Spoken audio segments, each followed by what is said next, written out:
Welcome, everyone, to our session on algospeak and what journalists need to know about the coded language that has emerged and is rapidly evolving in the face of powerful social media algorithms.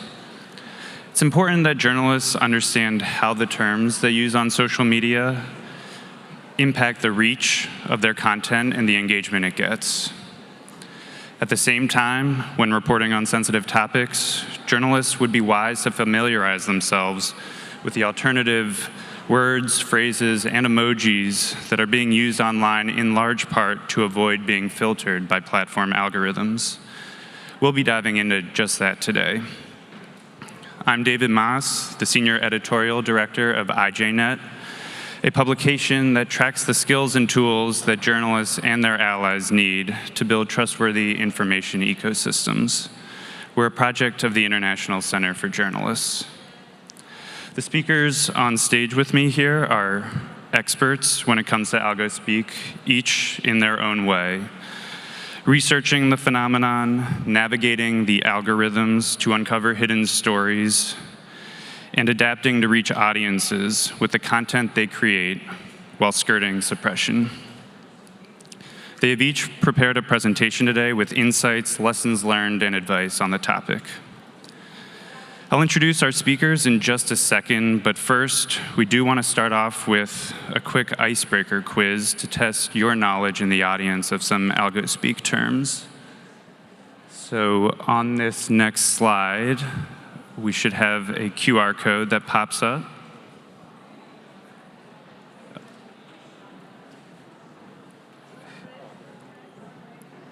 There we go. So if you would, we invite you to scan the QR code and test your knowledge of some algospeak. And while you do that, I'll introduce our speakers. Daniel Klug, to my left, is a lecturer at the Institute for Multimedia Production at the University of Applied Sciences of the Grisons in Switzerland. His research on algospeak has looked into how users make sense of and adjust their behavior to TikTok's algorithm. In 2022, he started a project called Make It News with a colleague, analyzing journalism practices and news distribution on TikTok. He also created the TikTok journalism database, which holds over 1,500 profiles of news providers on the platform from all over the world. In the center, we have Erika Marzano. She's an audience development manager at Deutsche Welle with a focus on TikTok, Instagram, and overall social video strategy. She trains reporters on platform-native storytelling, and she's particularly interested in how algorithms shape the way journalism is produced, framed, and delivered, especially when it comes to short-form video. At Deutsche Welle, Erika has helped build TikTok strategies attracting 200 million views a month across 32 language accounts. And all the way to my left is Erika Pase, a multimedia journalist, engagement editor, and sex educator based in Glasgow. She is the founder and manager of the sex-positive media charity Pillow Talk Scotland, where she leads on creative direction, content production, and overall programming. At Pillow Talk, she has contended with the impacts of platform moderation on the organization's sustainability and how it engages its community.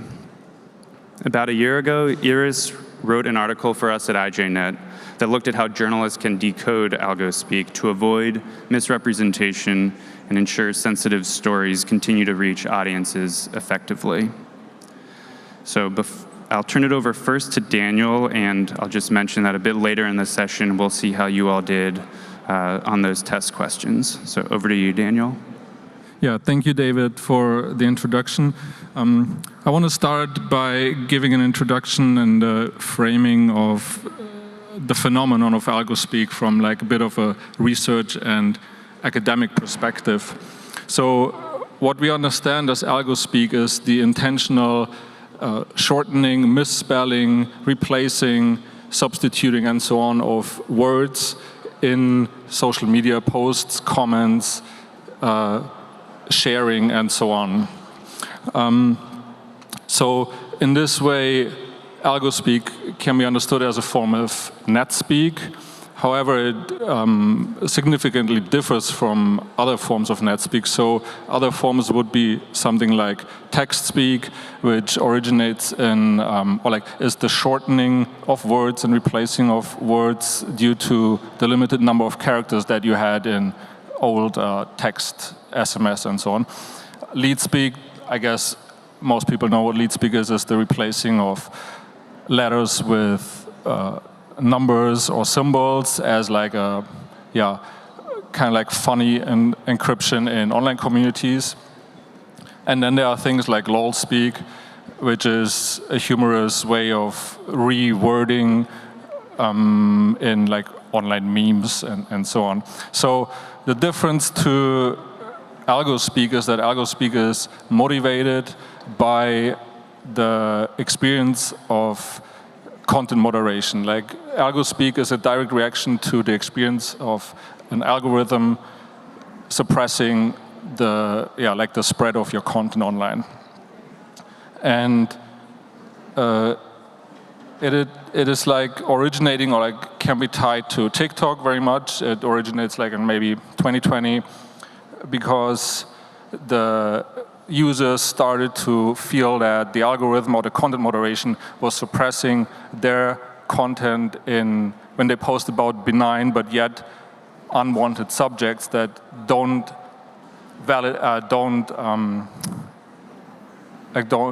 not against the community guidelines, but somehow subjects were unwanted. So what we see is algospeak in areas like sex education, sex work, mental health, stuff about abuse, violence, also a lot of political issues, and because we did the study in the US, also racial issues. So I want to go over some variations without giving away all the results of the quiz. So I have to read those because, so one is, the first one that you can see as an example is orthographic obfuscation, which is basically a fancy way of saying you substitute the spelling and the letters. So here the example is, instead of saying lesbian, you use the $ for an S. So whoever is still in the quiz might have a hint here now. Another one is a phonetic substitution, which means that you basically replace the word by the phonetic sound. An example would be, instead of spelling the word sex as S-E-X, you would spell it S-E-G-G-S because it sounds like the word. Another one that is more interesting is the emoji replacement, which means you use an emoji that refers to the phonetic sound of the word that you're replacing. So the most common thing is you use the corn emoji to say porn because corn sounds like porn. So another one would be asterisking. That's more obvious. You just use an asterisk for one of the letters. And then I think the most interesting one is the euphemism, which is in our title. So here you use the word unalive to say dead. So you make up a new word for the word that is targeted by the algorithm. And another one would be abbreviation. So you just abbreviate to letters or to shorter versions of the word. So one example would be saying SA for sexual assault. And anyway, all these variations try to evade content moderation while still preserving audience understanding in these areas of benign subjects that are somehow unwanted. Now, if we look a little bit at algorithms and content moderation in general on TikTok, the interesting thing that research finds is that TikTok users generally value the algorithm, the recommendation algorithm, even though it's pretty uncanny, but it is also very precise. This leads to the development of fork theories about how the algorithm works. So users come up with theories about when certain content gets pushed or recommended and so on at certain times with certain posting strategies and so on, which then leads to something that we call algorithmic literacy, meaning the users become aware of how the algorithm works and adapt their online behavior when posting and sharing and consuming videos online to their experience.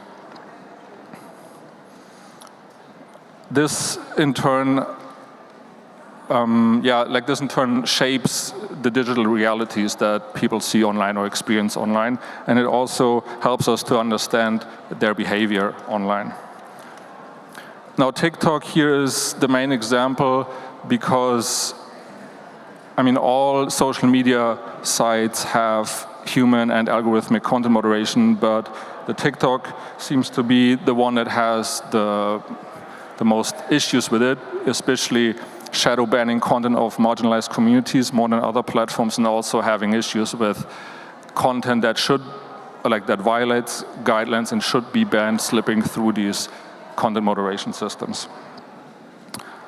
I'm going on to just quickly say a little bit about findings that we have from our research, from the first study that we did on algospeak use on TikTok. So we did an interview studies with users in the US, and we wanted to know what kind of algospeak they use, why, and when. And we found mostly people in the subject areas that I already mentioned. So these 4 areas are the ones that are the most common. The first one, in non-contextuality, means that the algorithm doesn't understand the context in which the post was made. So here's one quote that is from someone who posted the word Nazi in an educational context, but that was not understood and the video was banned or taken down. Another one is randomness, which just means that if videos are being taken down and banned, the users don't get any information about why, so they can't really see why something is censored and other videos are not that are similar.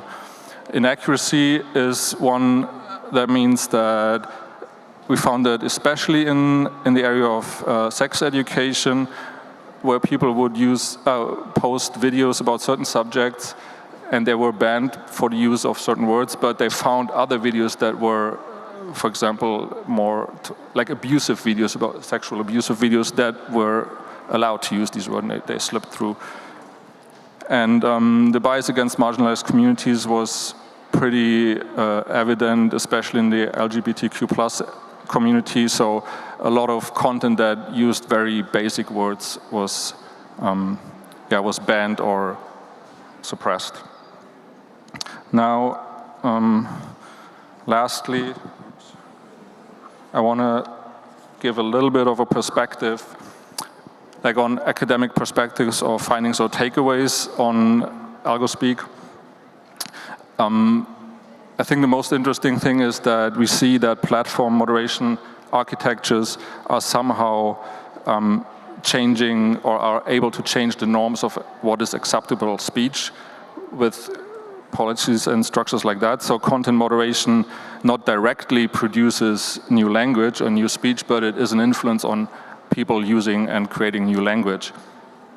At the same time, that means that social media creators largely euphemize language, like the Unaliving instead of saying that, for discussing taboo subjects. And that changes the public discourse, how we talk about and how we talk about these subjects and how much visibility these get on platforms. Kind of like a almost strategic self-censorship about subjects that you want to talk about. In this way, algospeak, I guess, can be seen as an audience design strategy. So you have to keep the algorithmic literacy of people in mind to know which new words you can use to still reach your audience and to make sure that people understand what you're talking about and still be able to talk about subjects in a serious way.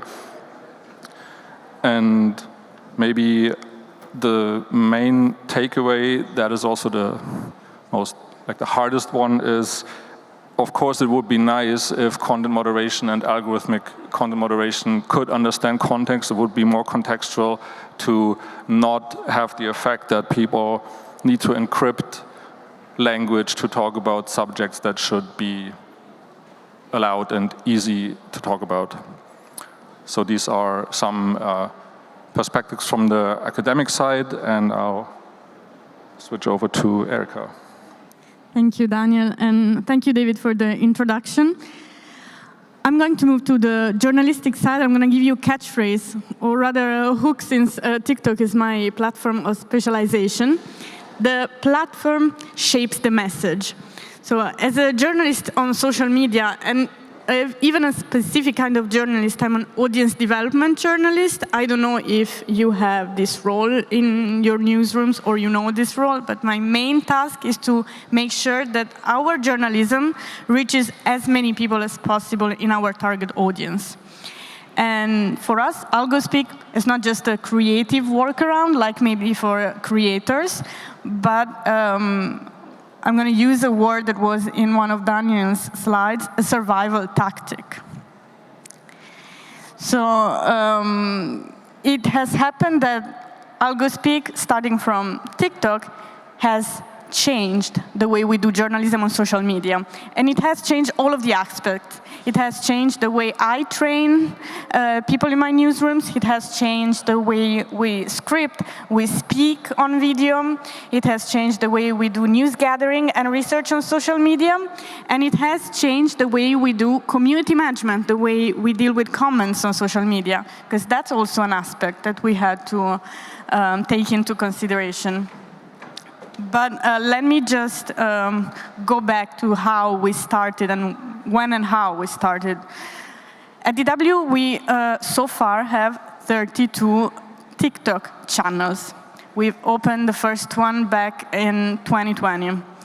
And we have started realizing that entire categories of stories were being shadow banned, were being removed, were being suppressed in reach. Their captions or comments were disappearing.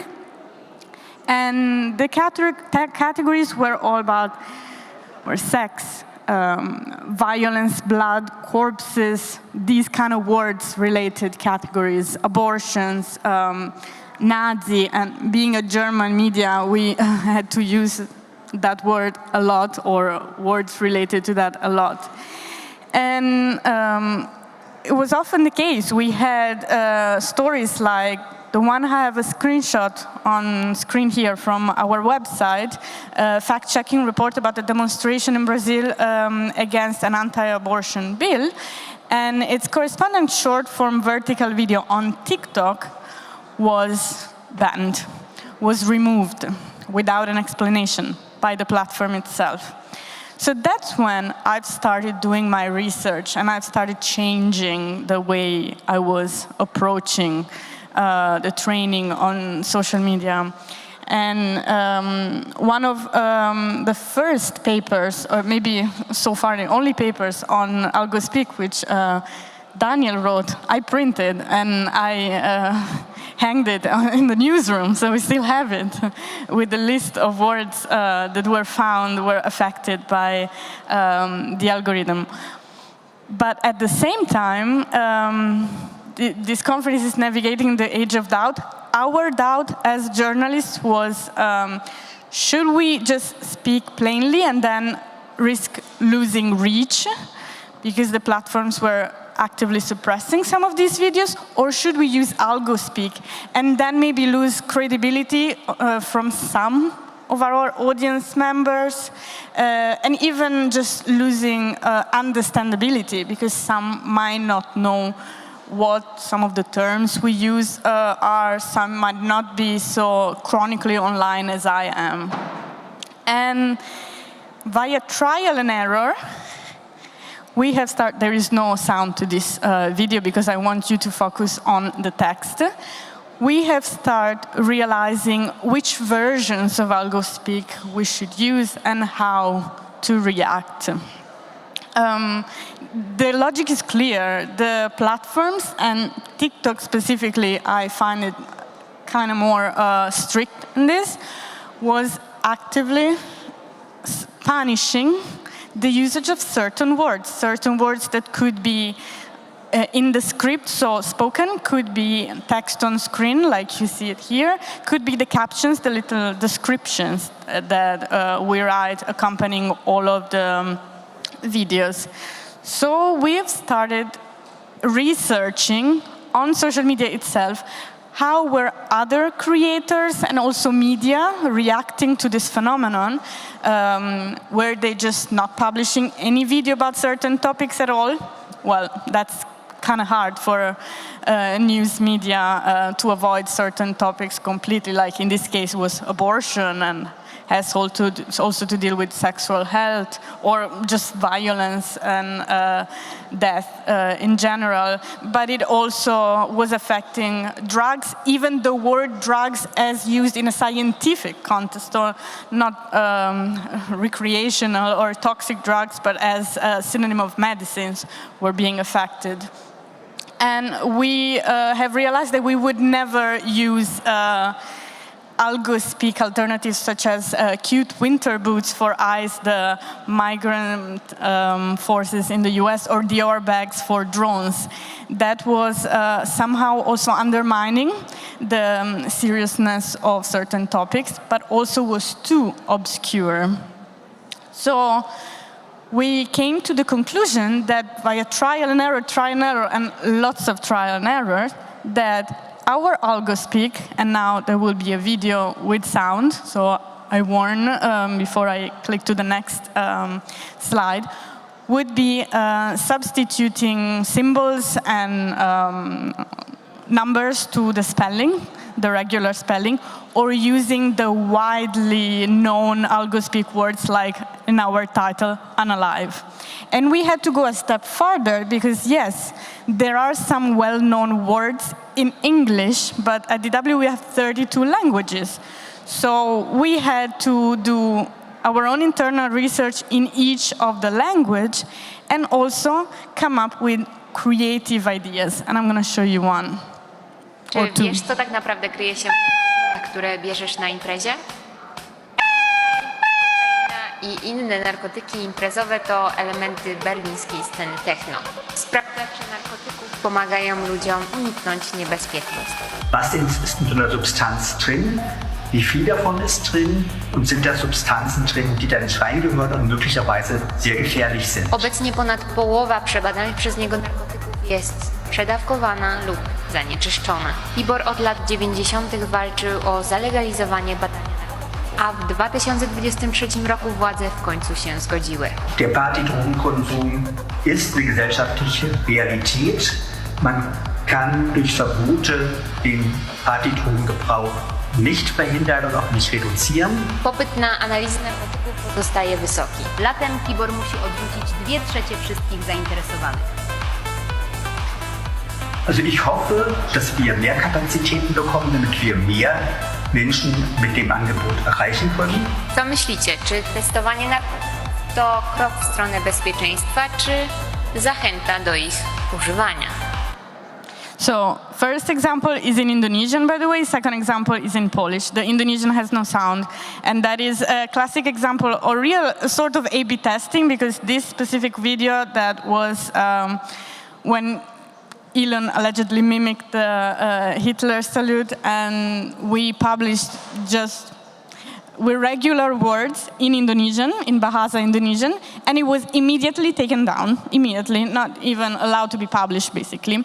I suggested to change all the spelling on anything Nazi. You see the last slide, there's a 4 and a 1 instead of A and I. Hitler and some other words now I don't remember. And this video is still there on our DW Indonesia TikTok account and has 200,000 plus views. In other cases, like the Polish one, we have become a bit more creative. Some might say cringe, but every time, this is a video about recreational drug uses and new drugs, synthetic drugs in Berlin clubs. Every time there's the name of a drug, there's the little cat meowing. So it is not pronounced nor written. When it's written, there are also emojis mimicking asterisks or something like that. So my teaching to our newsrooms is use this kind of simpler algospeak substitutes so that our audience understands, still understands. Second, always be transparent. We do get some of the questions, genuine comments asking why is there a cat meowing instead of saying cocaine, and we are always transparent. We answer. Certain platforms restrict the reach of certain videos using words related to topics XYZ, and so we need to substitute them. And we always remember we have our own platforms where we are kings and queens and royals, where we make our own rules, we make our own algorithms. So our website, we will always have versions of our videos. We're never going to be self-censoring ourselves. So versions with the plain words, the correct words, abortion, drugs, Nazis, and etc. Always accessible. We have our newsletters, we have our podcasts, so everything that is not on social media or third-party platforms, let's say. And we also go one step further with our community managers. I have, let's say, pasted here a comment we got on a video. It was kind of the safest. I have some examples with me that were harsher and maybe not fit for a full slide. So if you want to check, you can come meet me after the session here. And we even had some filters that were enabling certain comments not to get on our social media at all. However, we had to update our filters because never had we imagined that we had to check words, comments containing the word grape, a totally safe and good fruit. But yes, we do. And this is one of the examples, because the comments as well are getting hit, and people know, and they are just substituting. And in the end, whether it is sometimes an abundance of carefulness, or whether it is now ingrained in our workflow, we know that we don't have to love algospeak, but we have to use it on social media. Thank you. Thank you, Erika, and good evening, everyone. Well, thank you, first of all, for being here and still holding up on a late Saturday afternoon with the sun shining outside, so thank you for being here. My name, as Daniel said, is Erika Pase. I am the founder and editor of Pillow Talk Scotland. We are a charity that works at the intersection of journalism, sex education, and community engagement. And from that point of view, from that perspective, I've seen firsthand how on platforms where we have like kind of opaque moderation systems, using euphemisms like the ones we do with algospeak isn't just a matter of, you know, a stylistic choice or a trend where young people go, but it's, as my colleague said, it's a digital survival strategy. So if you are a journalist, an activist, or a content creator that needs to use words that are deemed as bad by the algorithm, then you basically risk that your work either gets flagged, hidden, or downright erased from feeds. So this isn't like just an inconvenience. It's a matter of, it kind of shows how powerful these algorithms, these platforms are in deciding who gets to be heard and who doesn't really get heard.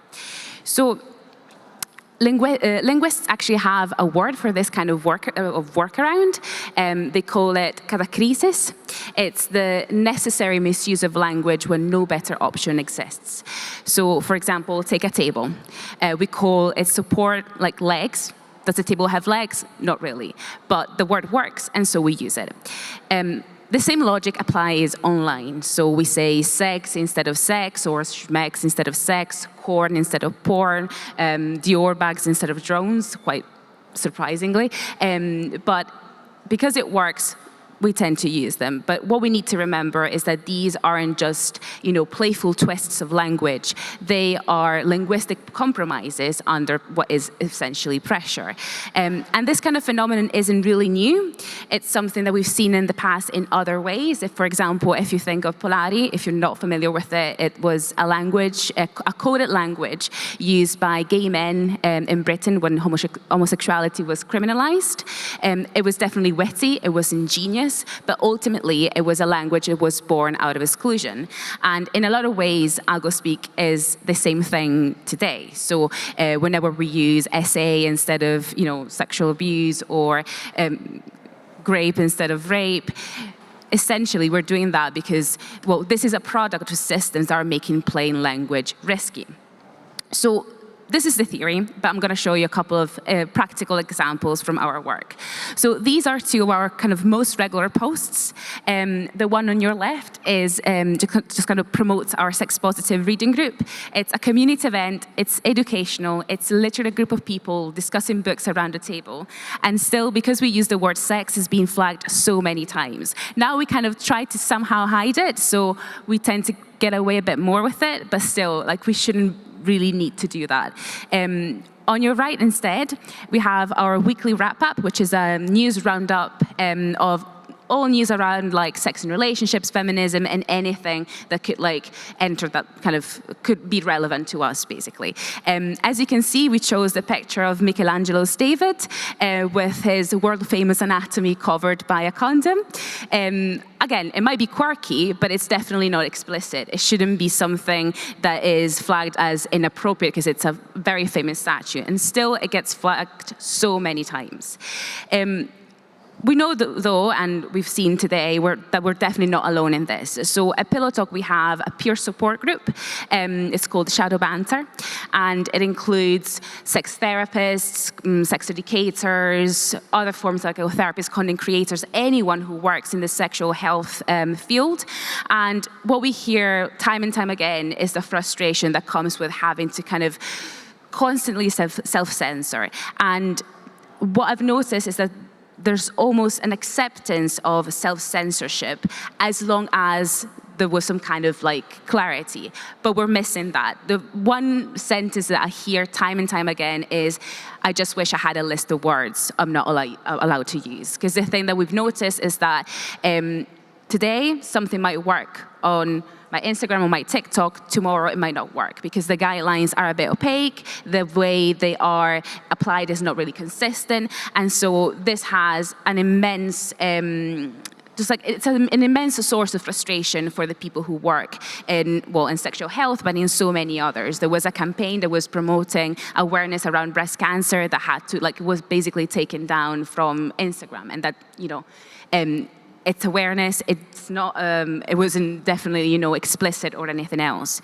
And this kind of frustration is backed by research, as we say. We've seen it today with TikTok, but there's also been research into Instagram, for example. The work of Dr. Carolina Ares shows how Instagram, and I would say Meta more generally, tends to disproportionately hit marginalized creators when it comes to shadow banning, and this happens more and more, like we say, especially if they talk about bodily autonomy or sexuality. And this kind of, this phenomenon takes a toll that is both mental and financial. Ares' work found that the creators that were kind of hit by the shadow ban reporting feeling anxious, feeling stressed, but also feeling like they were constantly self-censoring. I've personally interviewed Evie Plum from Clitory the Best, and she was saying, I'm using so many euphemisms that at some point it kind of goes against my whole mission of educating if people are not able to understand me. And of course, it has a financial toll, because if you risk that your content can get taken down from one day to the other, and you rely on it either for outreach or for income, then your income can be gone from one day to the other. And this, I think, is quite important for journalists and news organizations as well, especially if you are independent, and especially as more and more news organizations move towards membership models. So think, for example, if that's how you do outreach, if you touch on specific topics, it could be drugs, it could be the far right, it could be sexuality, they're all very important topics. You could still, getting banned. You could be shadow banned, so when then you post about trying to get new members, you can really get the reach that you're hoping for. So this had an impact on Pillow Talk as well. We are quite a young organization, and when we were kind of building the organization initially, our aim was to have a platform of basically social first journalism. But basically, as we kind of looked more and more into what was happening to other people we knew that were talking about sex education, that were doing information around this. We had to think about whether it was really worth it to invest our limited resources in an investment that could give us quite little return or that could kind of disappear one day from the other. So we decided to pivot. We decided to build communities in person before focusing on the journalism. We did events, we kind of really focused on grassroots communities, and we still publish online, and we are planning to do more. We publish on social media, and when we do, we tend to use algospeak. But when we do, we are very transparent about it. We say what it is and why we use it.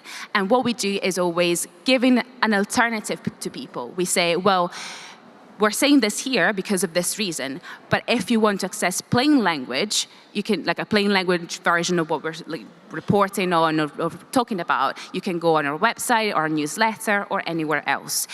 This also makes sure that we're building not only trust and transparency and a good relationship with our audience, but it also means that we embed accessibility in everything we do. Because a screen reader might not really be like the best at reading algospeak. So there's that extra barrier for people that we want to include in our work.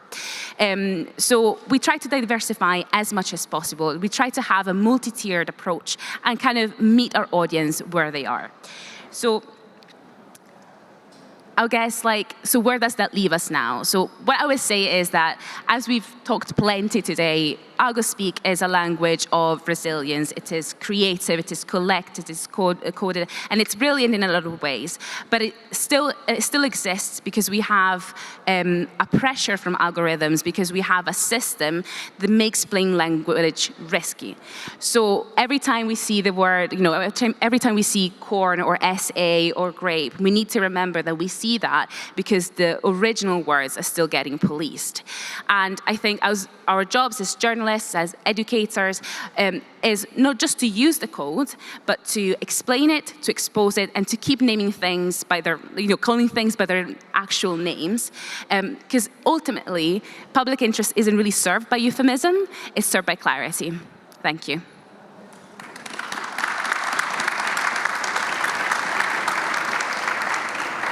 All right. Thank you, Iris, Erika, and Daniel. We know you're all probably dying to know the answers to the algospeak quiz we started with. So the first word, lesbian with the $sign, is in fact just lesbian. I hope you did not overthink that one. These got progressively harder if you didn't notice. The vid was COVID-19. ED was not extremely difficult. It was eating disorder. I am just an accountant. I am a sex worker, in fact. And the cake emoji translates to butt in algospeak. And so if it's possible to see how the audience did, if that's possible to put up on the screen.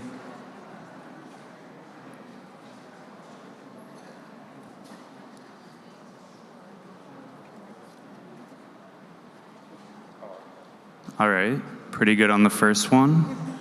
Can go to number 2. Oh, the video. All right. Some progress to be made there.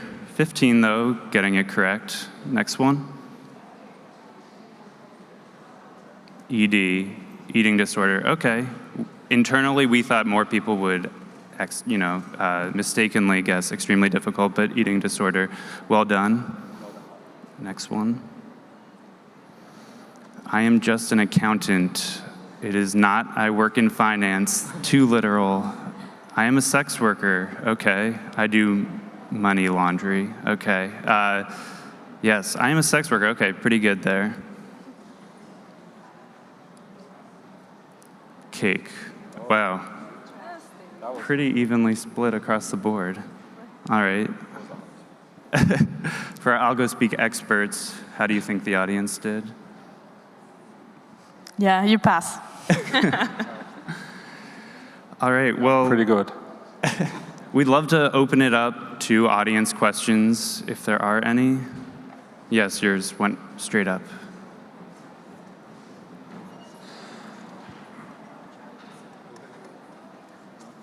Hi, Hey, hello, my name is Carlos. I work on public policy for an anti-disinformation nonprofit that is called Maldita.es. First of all, thanks for the session. I think it was absolutely great. My question is, first of all, that I would love to see a platform representative here to see how their laziness and lack of investment brought us into this need because I think moderation done well couldn't need algospeak, but this is the world we live in, as the speaker said.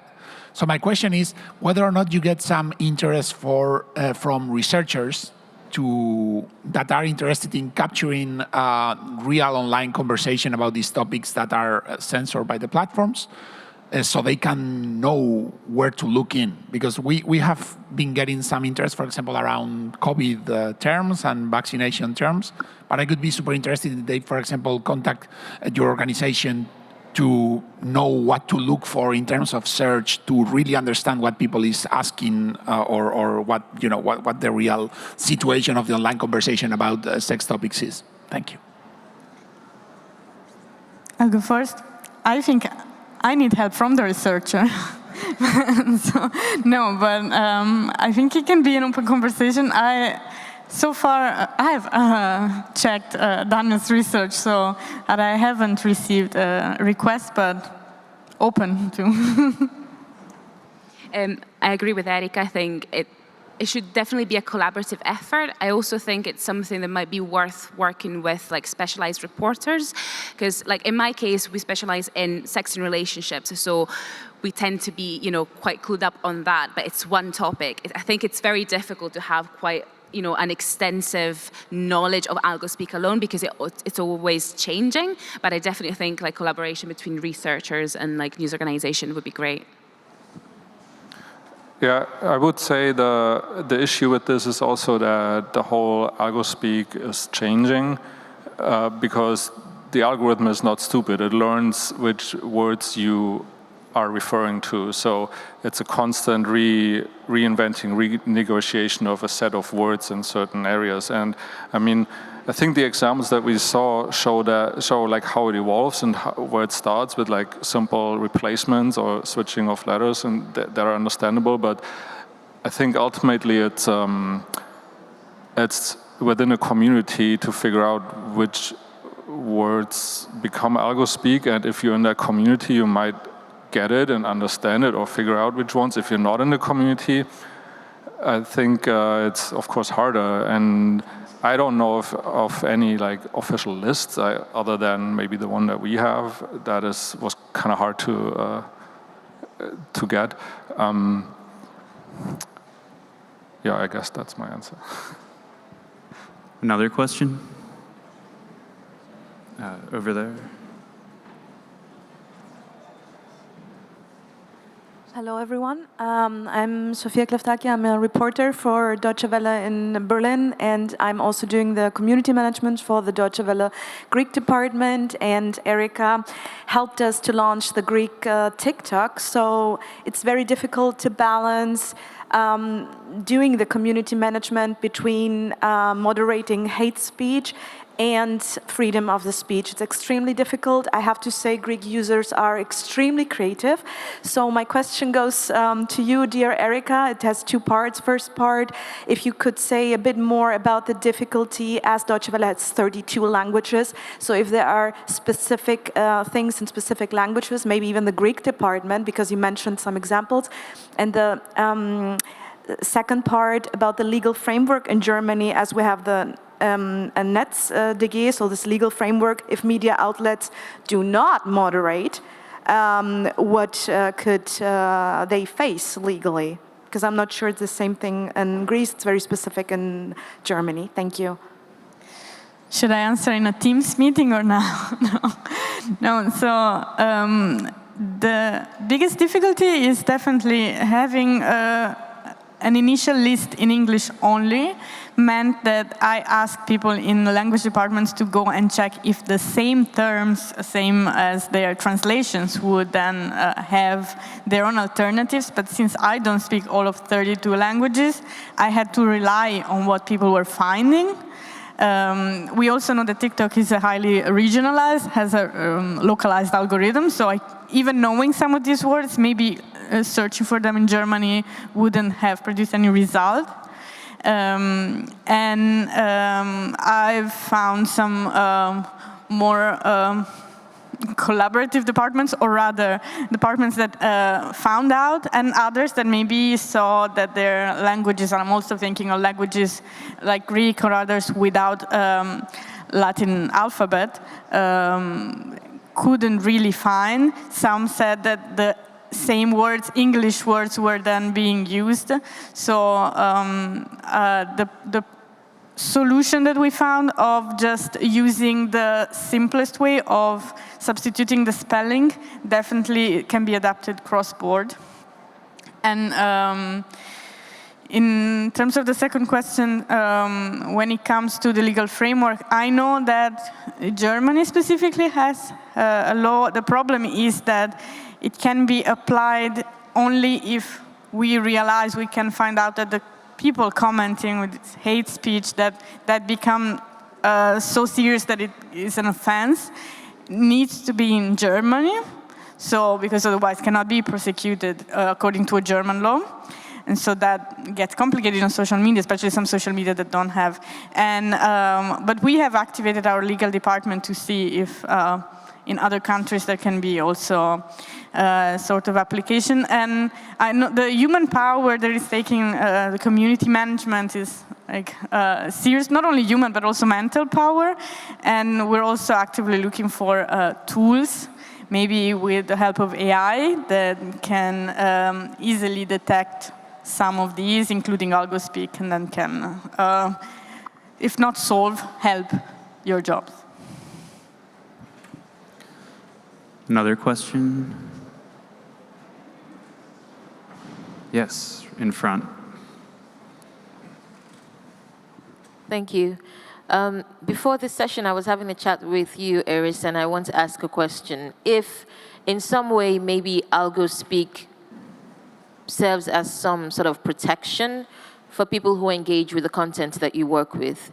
I know if it does serve as protection, it could also serve as a cover for more dangerous folk, but I wonder what role it plays in that way for freedom to find some access to you, and maybe also a community around the subjects that you address. So you asked how algospeak kind of worked in terms of finding a community for me around it? My core question really is, if using algospeak, especially around subjects of sex and relationships and all of that, let me give some context. I'm talking, especially because in places like in Africa, it can be a little bit, in Africa and Asia and certain communities, it can be a little bit intimidating or a cause of shame to want to speak so openly. And I know that it differs according to communities, but sometimes speaking in languages that are only understood in certain spaces can provide a cover and protection to really seek what you want. And I'm wondering, in a more psychological space, in the minds of your audience, how algospeak serves them, is what I'm wondering. So I would say in our experience, it's definitely helped. So we started using algospeak quite early on when we started posting online. And as we grew, we noticed that we would get a lot of people, audience, but also attendees of events that tended to be from marginalized backgrounds. And that was because we were speaking a language that they would see in their communities. So I think that is quite, important, and it's quite maybe specifically about it's quite specific to anything related to sexuality, because something so intimate that you need to build that trust for you to go to a journalist and be like, this and this happened in my very private life, and you might not want to do that. But if it's someone that you can see has the level of empathy and an understanding of either what you're going through, or might not have that, but speaks that same language, then you build a form of community. And I think this is very important for sex and relationships reporting, because a lot of what we do about those topics are either very dry explainers or very sensationalistic pieces. So I think that's very important. There was a session the other day by Journalism AI, if I'm not wrong, if I'm not mistaken, and they had a tool that was called Ask Auntie, which I found really interesting because it was like basically a chat box for you to go and ask about, like, it was actually sexual health related. So I think what worked there was the warmth of the chat box, which you might not find elsewhere. And they found there was a report that found that people were less likely to read through a full article explaining, how not to catch STIs or anything, maybe even more a bit like deeper, but they're likely to chat to someone. So I think depending, and again, it's back to kind of having that multi-tiered approach. So depending on the topic that you're reporting on, having, thinking about how can I approach that audience in a way that is tailored to them, that is not just the upteenth journalist going like, can you tell me more about this? You can be the most empathetic journalist in the world, but if you're just another number, they won't really empathize with you. And what we found is that we get really diverse communities coming to our events or engaging, wanting to write, like they want to learn so that they can like share what like they've experienced and almost like improving the media landscape that they see specifically about like that, issue or that topic or whatever. Yeah. We have another question back there. Hi. So my question might be a bit naive, but I noticed that lately with the whole Charlie Kirk thing, that, for example, if I uploaded a video talking about guns or abortion or whatever, it would be probably taken down. But the videos of Charlie Kirk or maybe Trump or whatever were all over online, just like that. So why is that? It's so weird for me. Why is a big question to ask. So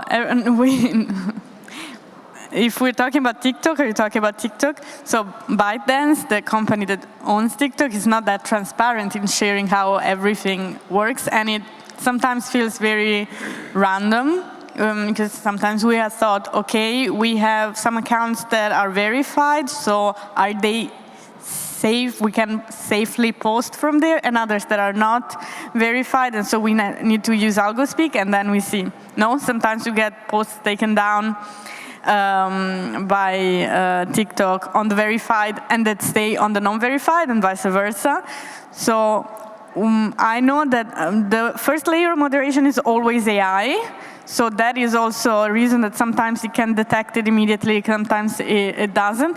And then TikTok also says that in certain countries, and they list at the end of the year or in their transparency report, whatever, they do comply with governments' requests of taking down certain things.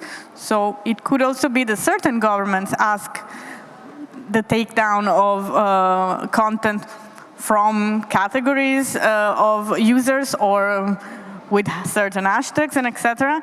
And definitely ask not to take down if they are shared by more official sources that they claim they're official or not. So, but why in TikTok, not just in this context, I ask myself every day.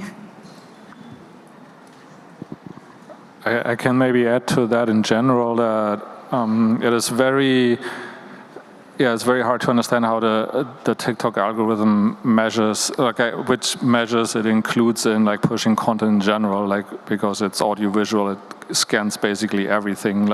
And another big factor for stuff getting taken down or not going viral is users, because users flag content much more than we think they do.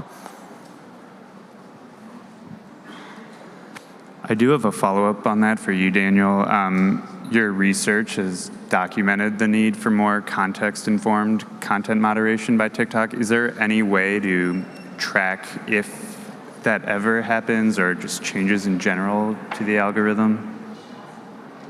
That's the hard question. I do not track it in a way that I'm also not a tech person, so I cannot really tell you the tech side of how the algorithm works. I mean, you can observe it, and you can see, I guess, like what we heard, that in certain contexts, I guess, the algorithm works in both ways. Like it tracks stuff and takes it down, but it also is able to understand certain contexts that it's maybe information and not something else.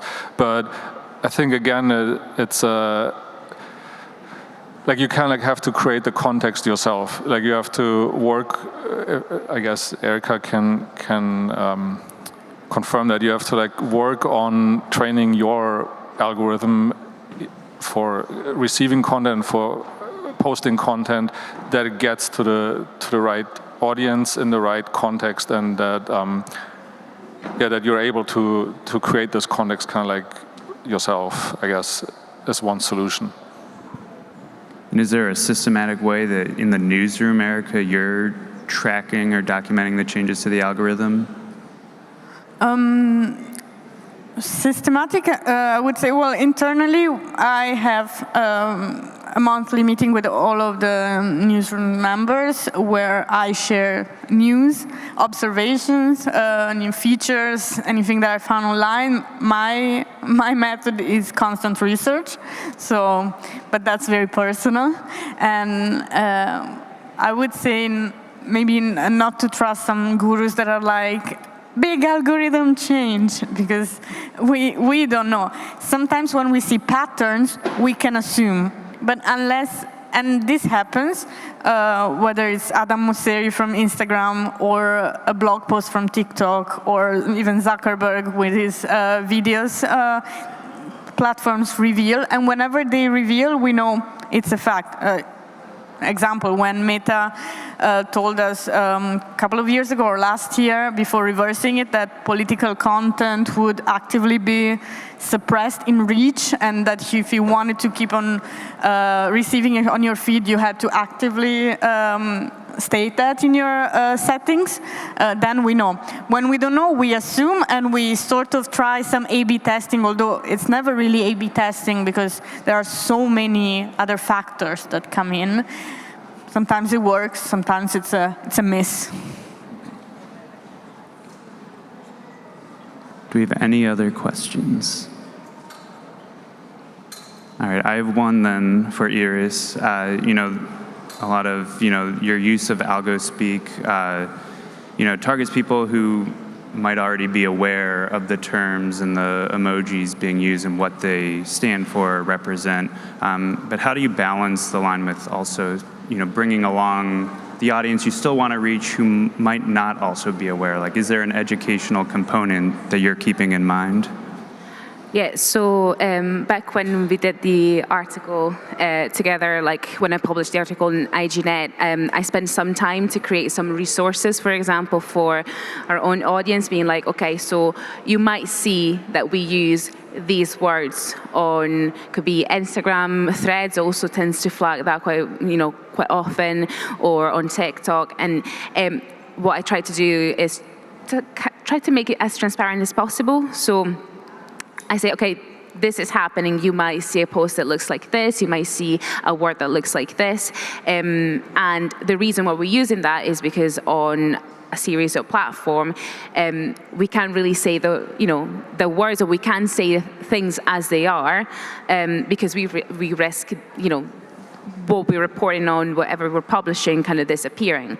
So to keep staying on your feeds, this is the way we're tailoring our content. However, will always be able to find whatever we publish, whatever we do in plain language. It could be then in newsletters and websites, or you can join one of our events and come chat to us. And I promise I won't say SA or anything obscure. Got it. All right, well, I think that's a good place to wrap this up. Thank you all for joining us. Thank you, Iris, Erika, and Daniel for sharing your insights and expertise. And thank you to IMED for giving us this space to talk about this topic. We really appreciate it. Thank you, David.